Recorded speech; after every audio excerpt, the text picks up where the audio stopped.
Good afternoon, everyone. We have a lot of news today, and I have quite a few announcements for you, so let's get to it. First, on behalf of the President and the White House, we express our deepest condolences to the family of New York police officer Islam, who made the ultimate sacrifice in defense of his fellow New Yorkers.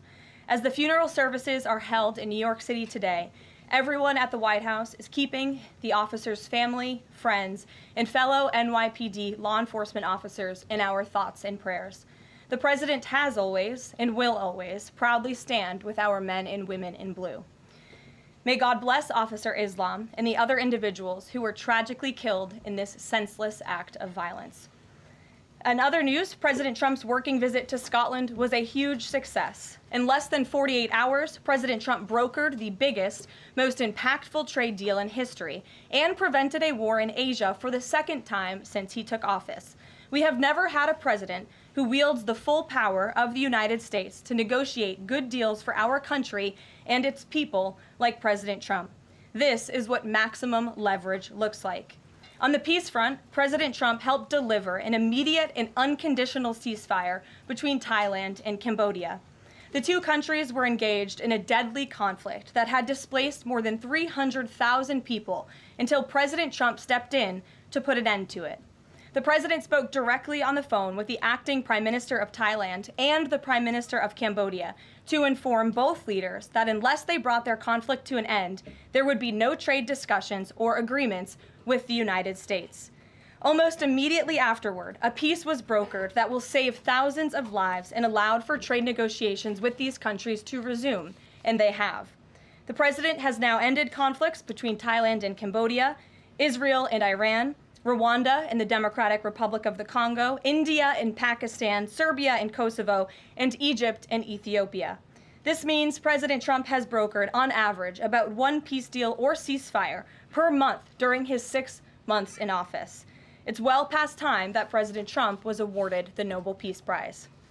I know the topic of Israel is on everyone's mind. I have an update from Special Envoy Steve Witkoff, who I got off the phone with this morning. Special Envoy Witkoff and Ambassador Huckabee had a very productive meeting with Prime Minister Netanyahu and other officials today in Israel on the topic of delivering much-needed food and aid to Gaza. President Trump is a humanitarian with a big heart, and that's why he sent Special Envoy Witkoff to the region in an effort to save lives and end this crisis. Tomorrow, Special Envoy Witkoff and Ambassador Huckabee will be traveling into Gaza to inspect the current distribution sites and secure a plan to deliver more food and meet with local Gazans to hear firsthand about this dire situation on the ground.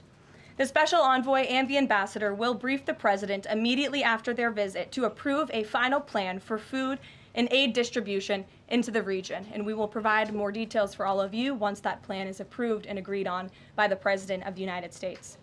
On the trade front, the President secured a historic trade agreement with the European Union that puts America first and fundamentally strengthens the economic relationship between the two largest economies in the world. This deal delivers on two of President Trump's core promises on trade, supercharging America's manufacturing capacity and opening up foreign market access to American businesses. The deal guarantees that American businesses will have unprecedented levels of access to the European Union markets to export our American-made goods. Also, as part of this agreement, the EU will purchase $750 billion in U.S. energy to strengthen our energy dominance, reduce European reliance on adversarial sources, and narrow our trade deficit with the EU. The EU will also make new investments of $60 billion in the United States, in addition to the more than $100 billion the EU companies already invest in the U.S. every year. All of these massive purchases and investments will happen by the end of 2028. What we are watching is President Trump rebuilding the greatest economy in the history of the world and simultaneously proving the so-called economic experts wrong at every turn. Media pundits said a trade deal with the EU this monumental and beneficial to America would be impossible, but President Trump made it happen. The so-called economic experts repeatedly said that the American economy would be in a recession this summer. Well, summer is here, it's almost over, and that recession does not exist. Yesterday, in fact, real GDP growth in the second quarter increased at a 3.0% annual rate, significantly above expectations. President Trump's America First policies are driving economic growth, as he always said they would. And this growth is being driven by the private sector, not the government. Federal government spending fell for a second straight quarter, while real business fixed investment rose by nearly 2% following its first quarter surge.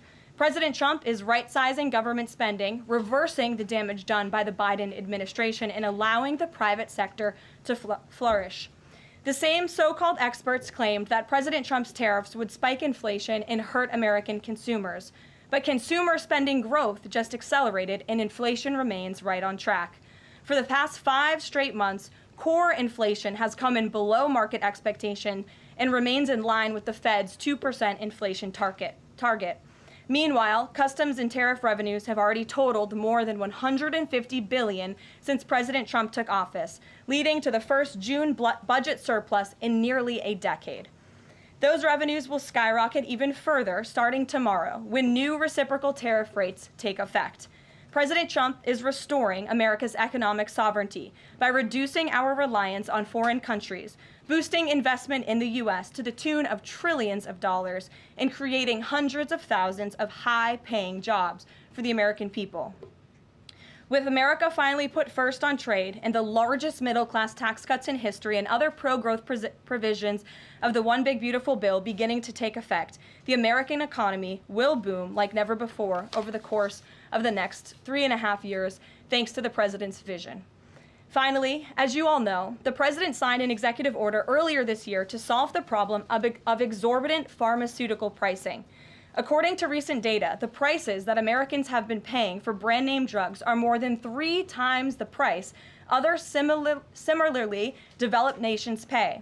The president is determined to solve this problem and took further action today. He has signed 17 letters to pharmaceutical companies' CEOs, and I would like to read you one of these letters to the CEO of Eli Lilly. All of these letters will be provided to you following this briefing. This is to the CEO of Eli Lilly from the President of the United States. On May 12, 2025, I signed an executive order delivering most favored nation prescription drug pricing to American patients to stop global freeloading and guarantee that Americans pay the same prices enjoyed by other developed nations. Right now, brand name drugs in the United States are up to 3 times higher on average than anywhere else for the identical medicines. This unacceptable burden on hardworking American families ends with my administration. Most proposals the Trump administration has received to resolve this critical issue promised more of the same, shifting blame and requesting policy changes that would result in billions of dollars in handouts to industry. Moving forward, the only thing I will accept from drug manufacturers is a commitment that provides American families immediate relief from the vastly inflated drug prices and an end to the free ride of American innovation by European and other developed nations. Accordingly, I'm calling on Eli Lilly and Company and every manufacturer doing business in our great country to take the following actions within the next 60 days. Extend the most favored nation pricing to Medicaid, guarantee most favored nation pricing for newly launched drugs, return increased revenues abroad to American patients and taxpayers, provide for direct purchasing at most favored nation pricing.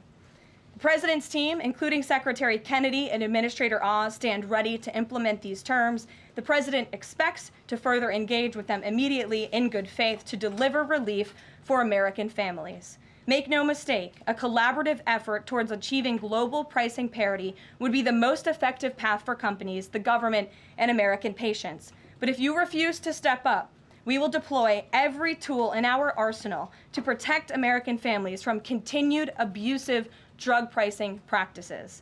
Americans are demanding lower drug prices, and they need them today. Other nations have been freeloading on U.S. innovation for far too long, and it is time they pay their fair share. I look forward to your binding commitments to each of these goals by September 29th, 2025, and my team stands ready to assist with implementation questions. Thank you for your immediate attention to this vital national priority. Signed, President Donald J. Trump. Again, to the CEO of Eli Lilly. This letter, in its form, has been designed for each of the 17 major drug and pharmaceutical companies in the United States, and we're happy to provide you the full list. And I believe you will see all 17 letters popping on Truth Social very shortly, so you can look out for those, and I'm happy to take any further questions. Before we get to questions, I do have one other announcement from the White House and from the President. We are proud to announce that the construction of the new White House ballroom will begin. For 150 years, presidents, administrations, and White House staff have longed for a large event space on the White House complex that can hold substantially more guests than currently allowed. President Trump has expressed his commitment to solving this problem on behalf of future administrations and the American people. The White House is one of the most beautiful and historic buildings in the world. Yet the White House is currently unable to host major functions, honoring world leaders in other countries without having to install a large and unsightly tent approximately 100 yards away from the main building's entrance. The White House State Ballroom will be a much-needed and exquisite addition of approximately 90,000 total square feet of innately designed and carefully crafted space with a seated capacity of 650 people, which is a significant increase from the 200-person seated capacity in the East Room of the White House. In recent weeks, President Trump has held several meetings with members of the White House staff, the National Park Service, the White House Military Office, and the United States Secret Service to discuss design features and planning. President Trump has chosen McCreary Architects as the lead architect, which is well known for their classical architectural design and based right here in our nation's capital. The construction team will be headed by Clark Construction, and the engineering team will be led by AECOM. The project will begin in September 2025, and it is expected to be completed long before the end of President Trump's term. President Trump and other donors have generously committed to donating the funds necessary to build this approximately $200 million structure. The United States Secret Service will provide the necessary security enhancements and modifications. The White House ballroom will be substantially separated from the main building of the White House, but at the same time, its theme and architectural heritage will be almost identical. The site of the new ballroom will be where the small, heavily changed and reconstructed East Wing currently sits. The East Wing was constructed in 1902 and has been renovated and changed many times, with a second story added in 1942. White House Chief of Staff Susie Wiles has provided the following statement. President Trump is a builder at heart and has an extraordinary eye for detail. The President and the Trump White House are fully committed to working with the appropriate organizations to preserve the special history of the White House while building a beautiful ballroom that can be enjoyed by future administrations and generations of Americans to come. In the White House, we will continue to provide the American public and all of you in the press with updates on this project at whitehouse.gov/visit. And if you go there shortly, you will be able to see renderings and visuals of what this ballroom will look like, both the exterior and the interior. I have provided some photos for all of you in the room today. This is the interior of the ballroom space. It's quite beautiful. And then this is the exterior of the ballroom space. As you can see, it will come off of the executive mansion as it sits today, and the East Wing will be modernized and renovated. We're happy to answer any further questions on that, Jennifer. Since you're so eager, I will go to you, but first, as always, I want to start with our new media seat, Ben Weingarten. Why don't you go ahead, Ben? Thank you. In light of the release, the declassification of the annex to the Durham report today, beyond any potential prosecutions, the outcomes of which will likely be uncertain, what does the President believe justice for Russiagate ought to entail? Might it include restitution for those whose lives were upended as a consequence of Russiagate, and perhaps a major reorganization of the national security apparatus? Well, I think a major organization of the national security apparatus, at least here at the White House within the National Security Council, has indeed taken place, and the President entrusts his current CIA director, John Ratcliffe, and our ODNI director, Tulsi Gabbard, to make the necessary changes to ensure classified intelligence, especially that could implement or hurt the national security of our country does not make its way into the hands of irresponsible actors who want to politicize that intelligence for their own end. Since you brought up the declassification report that was put out by Senator Grassley today, I'm glad you brought it up because this should be a story every outlet in this room should be covering. This is further evidence that Hillary Clinton approved the Russia hoax against President Trump. Her campaign financed it. Again, she approved it. And the FBI and the CIA were both weaponized to, as our director of CIA has said, accelerate this hoax against then candidate and former President Trump. To answer the heart of your question, the president wants to see justice served, and he trusts the Attorney General and the Department of Justice to implement that justice and hold these people accountable. One more question, briefly, Sure. if I may, on a totally different topic. There's been legislation reintroduced in the House and Senate on designating the Muslim Brotherhood as a terrorist organization. The Muslim Brotherhood is considered by many to be the fountainhead of Sunni Islamic supremacism from which Hamas and other groups have spawned, with a nexus to domestic organizations as well. Does the president support designating the Muslim Brotherhood as a terrorist organization? Frankly, I'm not sure because I haven't talked to him, and I would never want to get ahead of the National Security Council on specific designations. It sounds like something this administration would support, but we can get a firm answer for you. How's that? Thank you. Thanks for being here. Jennifer, go ahead. Eager beaver today. How much of the East Wing will be torn down? The entire East Wing or just parts of it? So the East Wing is going to be modernized. The necessary construction will take place. And for those who are housed in the East Wing, including the Office of the First Lady, the White House Military Office, the White House Visitors Offices, those offices will be temporarily relocated while the East Wing is being modernized. And then on Israel-Gaza, there are some reports that negotiations with Hamas might not be continuing. Did you get any updates from Steve Witkoff on that? I did. Special Envoy Witkoff is actively talking with our counterparts in Israel about that, and he wants to give some grace to the president so he can fully brief the president on what he's learning on the ground in both Israel and Gaza. But the president put out a very strong statement on Truth Social this morning, which I'm sure you saw, and he said the quickest way to end this entire conflict, the humanitarian crisis that we've seen, and the crisis in Israel that of course started on October 7th when Hamas brutally kidnapped and raped innocent Israelis, that terrible terrorist attack, is for Hamas to surrender, to release all of the hostages, and to end this conflict. And that's what the president wants to see. He's made that very clear. But the special envoy will be in Gaza tomorrow, as I shared with you previously. Josh. Can you give us a little more clarity on the tariff timing? You said that the reciprocals will take effect tomorrow. Yes. Does that include the new auto rates, for instance, on Japan, Korea, the EU? Is this all coming effective tomorrow? So some of the countries you just mentioned, Japan, South Korea, they have bespoke trade deals that the president cut, which, just to backtrack for a second, Josh, we promised that the president would negotiate with countries all around the world to cut tailor-made trade deals depending on those countries' challenges, how badly they've ripped off the United States of America and our manufacturing industry and our workforce in the past. And he has done that. Of our 18 major trading partners, 2/3 of those trading partners have a deal. We've sent out 17 letters to countries around the world. And the rest of those countries that either do not have a deal or have a letter, they will be hearing from this administration by the midnight deadline tonight. So yes, tomorrow, August 1st, the reciprocal rates will be going into effect. If more deals are cut between now and midnight, I will never count out the president. You've seen him do it before. He cut 3 deals in one day very recently. So we'll see what happens. I do know foreign leaders are ringing his phone, realizing this deadline is a real thing for them tomorrow, and they're bringing offers to the table. And we're reporting that the president plans to meet David Solomon of Goldman Sachs today. Can you say what they'll discuss, if anything, at that meeting? I won't discuss the president's private meetings from this podium, and it hasn't taken place yet unless he gives me liberty to do so. And finally, have you talked with the president about his position on the stock trading ban bill before Congress? He obviously had pretty loaded comments about Senator Hawley. There's some reporting that they've since spoken. What is his position on the current status of that bill? The president has spoken to Senator Hawley, who called him, and the president took that call.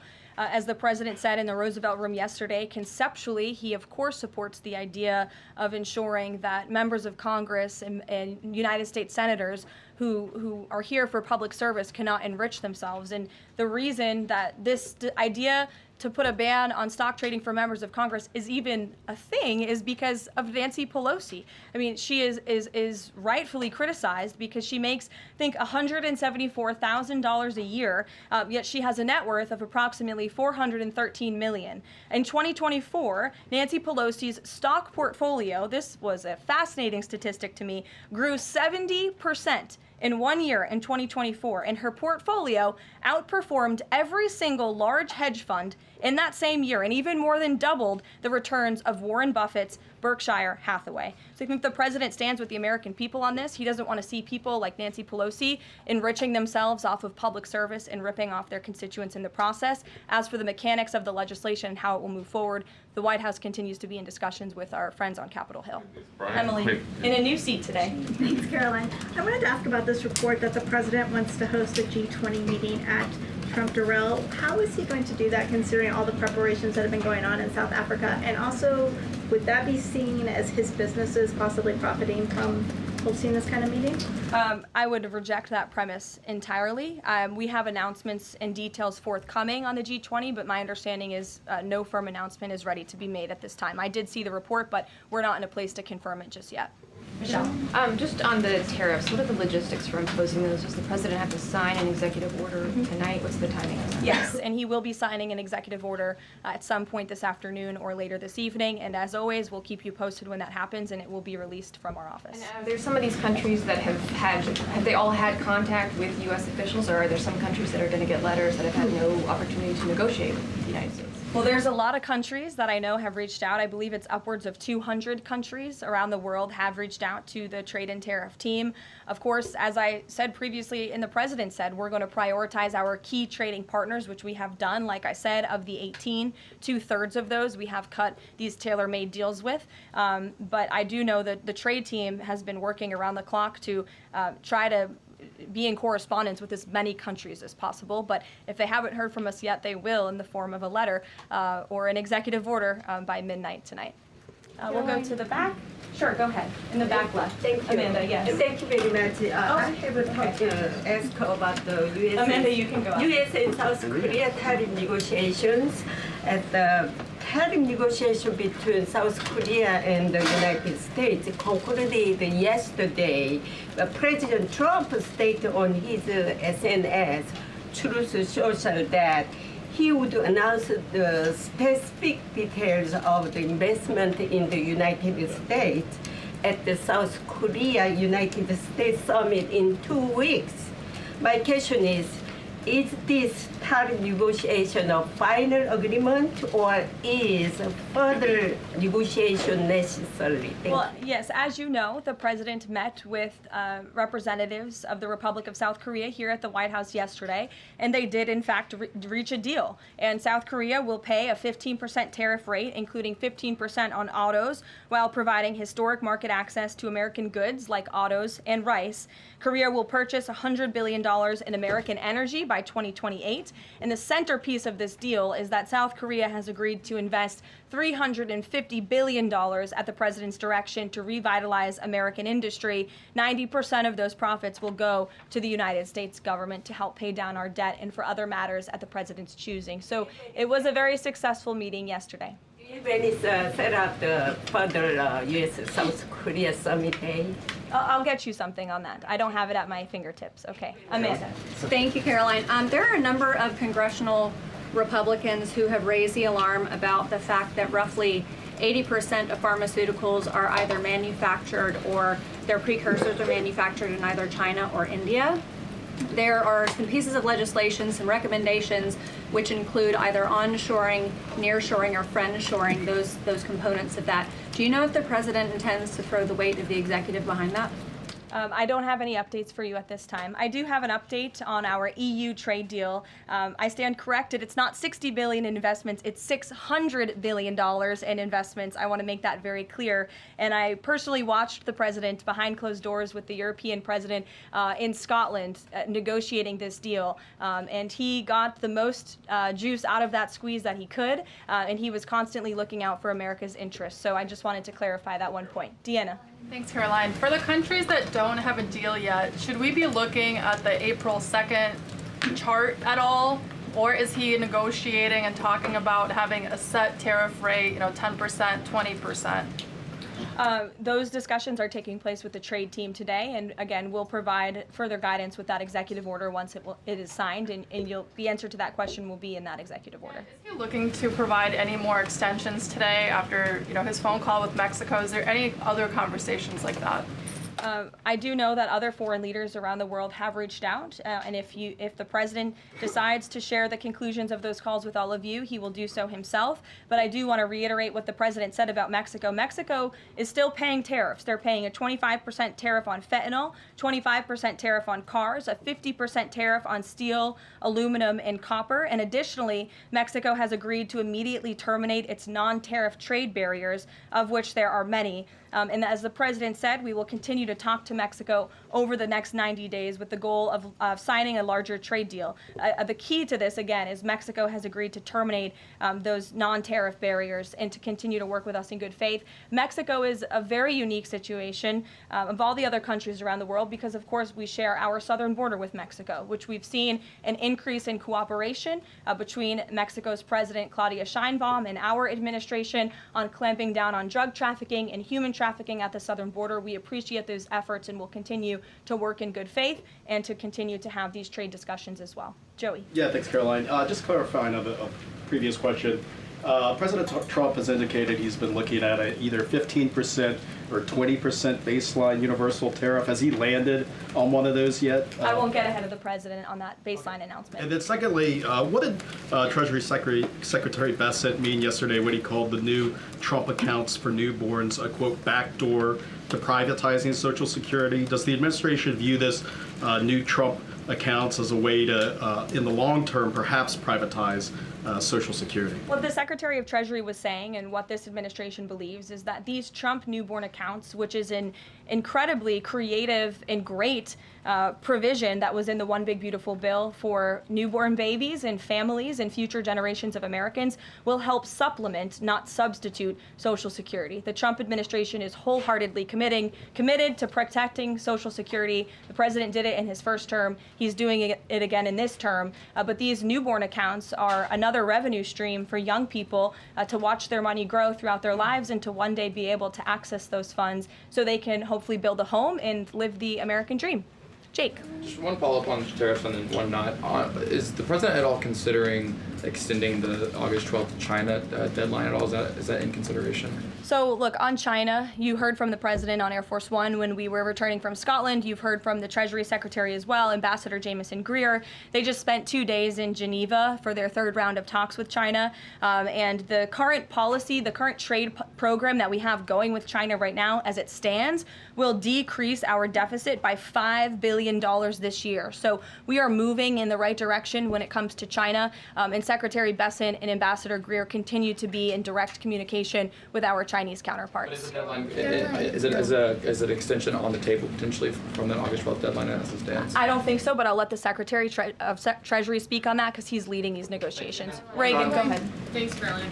There's growing frustration that more of Trump's nominees haven't been confirmed. Why does the president think Senate Republicans are so behind, and has he had any further conversations with Leader Thune about it? The president has had many conversations with his friends in the United States Senate about advancing his nominees, his judicial nominees through this process. It is critical that we get these good attorneys in these positions so that we can end the weaponization of justice, so we can have true law and order in our country. It's unfortunate the Democrats are playing political games, but the president has made it clear to Senate Republicans they need to do everything in their power to advance the president's nominees as well. Kelly, go ahead. Caroline, thank you. 2 questions real quickly. Sure. Nigeria. Congressman Chris Smith, Republican from New Jersey, is calling upon the President of the United States to do something in terms of imposing perhaps sanctions on Nigeria for the persecution of Christians living in the northern part of Nigeria by radical Islamic groups. Has he contacted the President yet? And do you know if there's any action that the President will take? I'm not tracking a call between the president and the head of Nigeria. I know the president wholeheartedly condemns the persecution of Christians or, frankly, of people of any faith all over the world, but I don't have any updates for you in terms of sanctions in this part of the world. My second question, Caroline, deals with immigration here in America. As you know, a lot of deportation has been going on. ICE has been going after violent criminals that are here illegally, and rightly so. In the midst of that, there are some evangelical pastors who are stating that it may have gone to a point of being indiscriminate and actually getting innocent people, like members of the clergy. Has the president and has ICE looked at that to see how they can actually go after those violent criminals, but also make sure that members of the clergy are still not being deported? Well, look, the administration has always maintained the position that anyone who illegally crosses our nation's borders is subject to deportation. That's just the law of the land, and we must be a nation that enforces our laws. But the priority from ICE, of course, is to deport, detain, arrest, and remove violent illegal aliens and criminals from our country. And they have been doing that at the rate of thousands of illegal violent criminals every single week, especially in Democrat-run sanctuary cities where these illegal violent criminals have been given a safe haven and have essentially been immune from our nation's laws under the previous administration. That's not happening anymore because of this president and Secretary Noem and the Department of Homeland Security. And we are going to be a nation of laws. And as we've said repeatedly, if you came here illegally, you are subject to deportation. But the priority are those public safety threats that we must remove from our communities. Caroline, thank you so much, Caroline. Two questions. So what Hamas hardens its position and Israel provides aid? Do you have any new information on the hostages that need aid too? And second question, we heard President Trump criticize President Macron and Prime Minister Starmer for their statement about recognizing a Palestinian state. What is the president's position on recognizing a Palestinian state, and will he recognize Israeli sovereignty in Judea and Samaria? I can answer both of those questions for you. On the second question about a Palestinian state, the president expressed his displeasure and his disagreement with the leaders of France, the United Kingdom, and Canada. He feels as though that's rewarding Hamas at a time where Hamas is the true impediment to a ceasefire and to the release of all of the hostages. So to your first question, the president wants to see all of the hostages released. He cares deeply about this. He has met with many of the former hostages, many of the families of those who have loved ones who are still being held hostage in Gaza. I have met with them too. It is absolutely devastating what these poor people have been through, and the president is always thinking about them, and that's why he's designated his special envoy, Steve Witkoff, who's doing a tremendous job to release the hostages and to end this conflict. But the president has always said the last remaining hostages, now there are 20 living hostages in Gaza, will always be the hardest because Hamas is unfortunately using these innocent people as bargaining chips. But nevertheless, we are committed to seeing this come to an end. Elizabeth. Thanks, Caroline. Part of the settlement with Brown prohibits it from performing transgender procedures or prescribing hormone puberty blockers, that type of thing. Will eliminating these types of procedures be a priority for the Trump administration in negotiations with other universities? I can tell you that ending the chemical castration of children in our country is a priority of this administration. We've talked to many of these universities about it, but the president has also taken very strong action to cut off the funding for any medical institution in this country that provides those barbaric procedures. The Brown University agreement, since you brought it up, is yet another win to root out anti-Semitic behavior on our nation's college campuses and unlawful racial discrimination. Brown has agreed to no longer allow unlawful racial discrimination in admissions or university programming. They have agreed to provide access to all relevant data and information to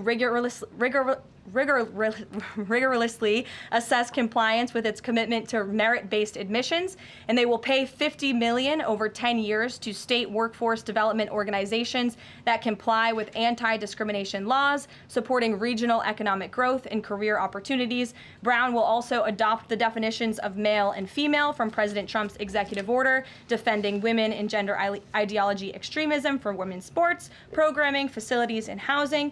Brown will no longer perform gender reassignment surgeries on minors or prescribe them puberty blockers or cross-sex hormones. And Brown will take steps to improve the campus climate for Jewish students and combat anti-Semitism.